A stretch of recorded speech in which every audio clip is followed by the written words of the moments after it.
Tignan natin kung anong sitwasyon ng ating mga tanim sa kabila ng hagupit ni Bagyong Nando. Puntahan po natin yung ating taniman. Kung okay lang sila.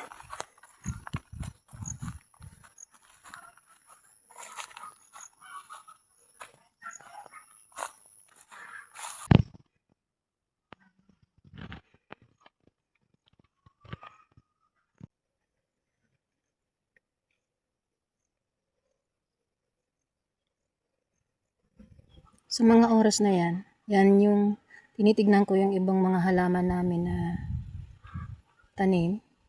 Yung kalabasa, sitaw, at kamatis kung okay lang ba sila. Yung kamatis, napansin ko may mga na matay dahil sa labis na pagulan.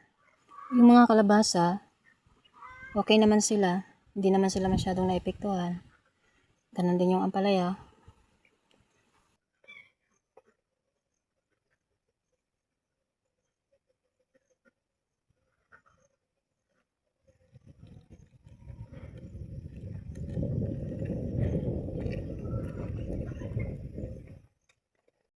Hindi naman masyado nabugbog ang aking mga talong.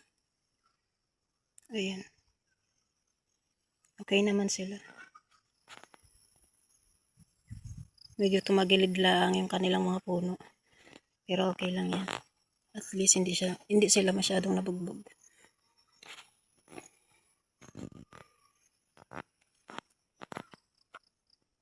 Doon, marami pang linisin.